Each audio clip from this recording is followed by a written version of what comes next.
සියලු දෙනාටම සුබ දවසක් ප්‍රාර්ථනා කරනවා. ඉතින් අපි අවුරුද්ද සමරන මේ මොහොතේ අපි විවිධ නැකත් ඉෂ්ට කරනවා. ඉතින් මේ නැකත් ගත්තම අවුරුද්දේ ප්‍රධාන තැනක් ගන්න නැකතක් තමයි හිස තෙල් ගෑම.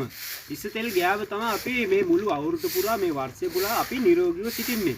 ඉතින් මේ හිස තෙල් ගෑම අවුරුදු ගණනාවක් කරගෙන යන ආතල් කලාකරුවා අපි සම්බන්ධ කරගත්තා. ඉතින් මේ ආතල් කලාකරුවා වසර 40කට පමණ ඈත ඉතිහාසයක් තිබෙනවා මේ හිස තෙල් ගෑම පිළිබඳව.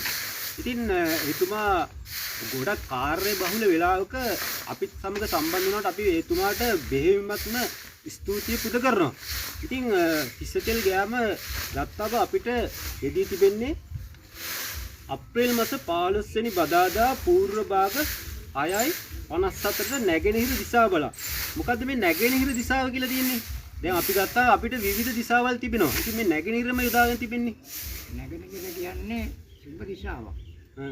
සුබ දිශාවෙන් කරන වැඩක් අපි මොන වැඩේ කරුවත් මොන චාරිත්‍රයක් කරුවත් සුබ කටයුත්තක් කරුවත් අපි නැගෙනහිර දිශාව තමයි සුදුසු දිශාවට තෝරගන්න තියෙන්නේ. එතුමා කියනවා මේ නැගෙනහිර දිශාව මේ හිස තෙල් ගෑමට ඉතාමත්ම යෝග්‍ය දිශාවක් කියලා.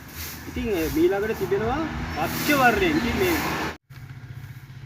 ඉතින් මේ හිස තෙල් ගෑමට විවිධ ඖෂධ වට්ටෝරුවක් යෝග්‍ය කර තිබෙනවා. ඉතින් මේකෙදි අපිට නක්ෂත්‍ර වේදීන් පවසන ආකාරයට හිසට කොහොඹපද්ද, පායට කොළොම්පද්ද මැනවි කියා තමයි ඔහු මේ ලිතේ සඳහන් කර තිබෙන්නේ. ඉතින් මොකද්ද මේ කොහොඹකොළ වල තියෙන ඖෂධීය ගුණය?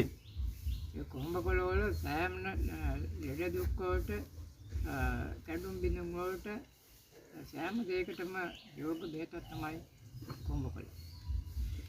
එතකොට මේ කොළොම්පත් වල තිබෙන ඖෂධීය ගුණය පොඩ්ඩක් පැහැදිලි කරන්න. කොළොම්පත් වලත් ඒ වගේම ගුණයක් තියෙනවා. ඉතින් ඔබතුමා ගොඩක් කාර්ය බහුල වෙලාවක තමයි අපිත් සමග සම්බන්ධ වුනේ.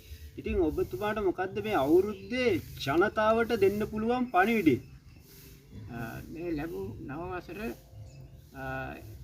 අපේ බෞද්ධ කටයුතු වලට සහභාගී වෙන අන්‍යයන් ආගම් වලට සහභාගී වෙන සියලුම දෙනාටම මේ සුබ අවුරුද්ද වාසනාවන්ත අවුරුද්දක් වේවා කියලා ප්‍රාර්ථනා කරනවා.